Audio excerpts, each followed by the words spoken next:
Hello. यह video the Hindu में प्रकाशित एक ओपिनियन पर है जिसमें दो एक्सपर्ट्स की राय ली गई है और टाइट इसका जो हेडिंग है, should states gate special packages outside finance commission allocation. 12 तारीख को प्रकाशित हुआ था। आर्टिकल तो काफ़ी बड़ा है, ये ओपिनियन जो थी दो एक्सपर्ट की काफ़ी बड़ा है ये। लेकिन इसमें जो एक एक्सपर्ट हैं अरुण कुमार जी, उन्होंने जो जीएसटी को लेकर अपना जो राय दी है वो कुछ मुझे रेलिवेंट लगा। क्या इसमें ये उठाया गया, क्या हालांकि पूरा लेख नहीं है, कुछ सिलेक्टेड पॉइंट ही लिए गए हैं इसके। क्या जीएसटी जब से लागू हुआ है उसका राज्यों को फ़ायदा हुआ या नुकसान हुआ है? तो इसमें जो विशेषज्ञ हैं अरुण कुमार जी, उनका ये मानना है कि जीएसटी से भारत में जो फेडरल स्ट्रक्चर है, फेडरलिज्म है, उसको नुकसान पहुंचा है। एक बात तो उन्होंने ये कही, क्योंकि भारत में डाइवर्सिटी है, डाइवर्स है स्टेट, अलग अलग स्टेट की अलग अलग रिक्वायरमेंट है।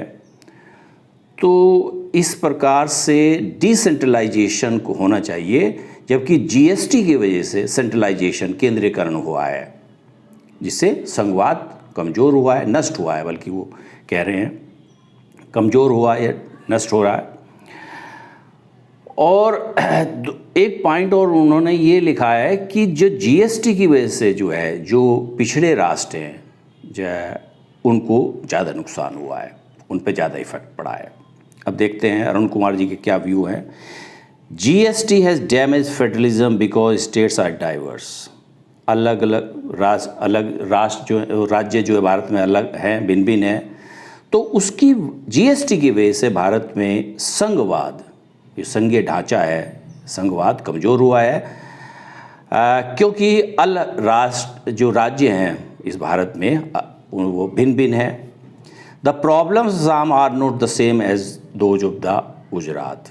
जैसे उन्होंने उदाहरण के रूप में कहा है, डाइवर्स हैं स्टेट, जो समस्याएं असम की है जरूरी नहीं वो गुजरात की भी हो।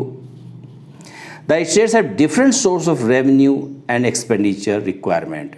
अलग अलग राज्यों की भारत में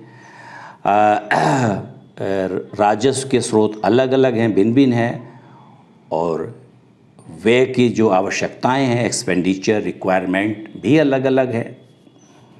what we require India a very diverse country, क्योंकि भारत एक विभिन्न देश है, मतलब भिन्न भिन्न कल्चर है, भिन्न भिन्न जो है भिन्नताएँ हैं, कोई एडवांस है स्टेट, कुछ बैकवर्ड है।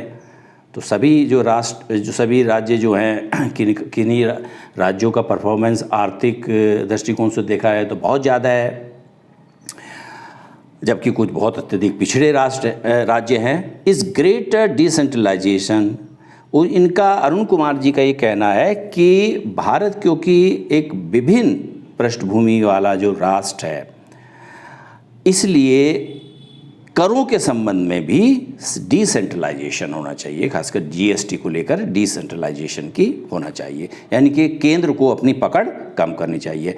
And it is the only answer to the problems we face. जो आज हम करों की जो समस्याएं फेस कर रहे हैं, खासकर दक्षिण के राज्य केंद्र सरकार पर अक्सर आरोप लगाते हैं भेदभाव का, और केरला जो सरकार है केरल की, वो तो सुप्रीम कोर्ट में भी गई है, प्रॉब्लम्स फेस कर रहे हैं। Across the country greater centralisation that has come in with GST is perhaps not good. Arun Kumar ji का ये मानना है कि पूरे राष्ट्र में, पूरे देश भर में ग्रेटर सेंट्रलाइजेशन हुआ है, जो जीएसटी के साथ, गुड्स एंड सर्विसेज टैक्स के साथ जो है केंद्रीयकरण बढ़ा है, इज़ नॉट परहैप्स गुड।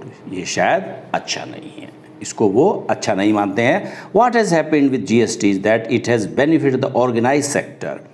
इनका ये भी मानना है कि भारत में जो संगठित क्षेत्र हैं उनको इससे लाभ हुआ है जीएसटी।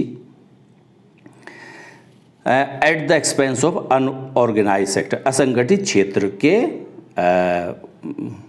के बल पर या उसके मतलब उसके हितों पर जो है उसको, यानी कि असंगठित क्षेत्रों का नुकसान हुआ है, संगठित क्षेत्रों को लाभ हुआ है, ये मतलब है इनका कहने का।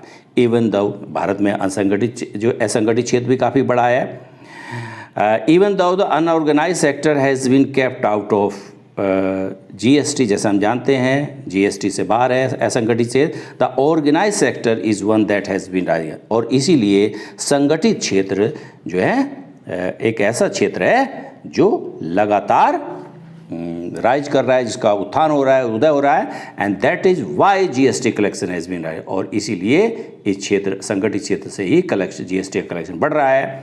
The decline in the unorganise sector which is concentrated in the backward state, इनका मतलब है कि असंगठित क्षेत्र का जो पतन है, जो कि पिछड़े जो है राज्य हैं उनमें ज़्यादा है, means the backward state will under perform, इनका मतलब है कि असंगठित क्षेत्र जिनका ज़्यादा दबाव है पिछड़े राज्यों में, और इसका सीधा सा अर्थ है कि ऐसे पिछड़े राष्ट्र जो हैं अंडर परफॉर्म करेंगे, यानी कि जिस हिसाब से जिस दर से उनको विकास करना चाहिए था उससे वो नहीं कर पाएंगे। सो जीएसटी नीड्स रिफॉर्म, इसीलिए अरुण कुमार जी का मानना है कि जीएसटी में सुधार की आवश्यकता है।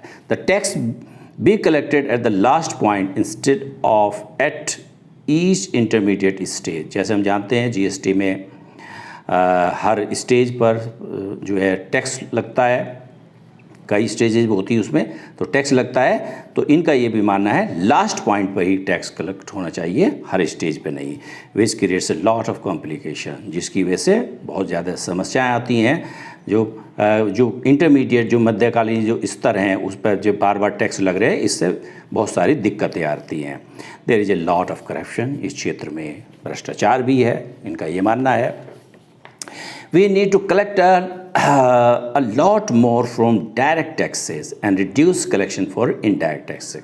जैसे हम जानते हैं जीएसटी एक अप्रत्यक्ष कर है, तो इनका ये भी मानना है कि हमको ज़्यादा से ज़्यादा संग्रह प्रत्यक्ष करों से लेना चाहिए, न कि डायरेक्ट जो अप्रत्यक्ष करों से। तो reduce collection from indirect taxes, यानी कि अप्रत्यक्ष करों से संग्रह, जो राजस्व का संग्रह है, करों का संग्रह है, वो कम होना चाहिए, उस पर घटाना चाहिए, जबकि हमको ज़्यादा उगाही संग्रह प्रत्यक्ष करों से करनी चाहिए, which are having a negative effect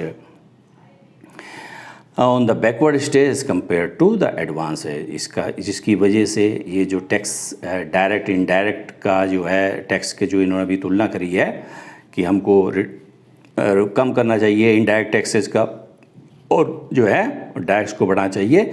जो इनडायरेक्ट, इसकी वजह से क्या हो रहा है कि निगेटिव इम्पैक्ट हो रहा है, जो है खासकर जो पिछड़े जो राज्य हैं उन पर एडवांस के जो है, यानी कि जो जिनकी आर्थिक वृद्धि दर अच्छी है, जिनका परफॉर्मेंस जो है आर्थिक क्या कहते हैं दृष्टिकोण से काफ़ी अच्छा परफॉर्मेंस कर रहे हैं, तो उनकी तुलना में जो पिछड़े जो राज्य हैं भारत में उन पर नेगेटिव प्रभाव पड़ रहा है।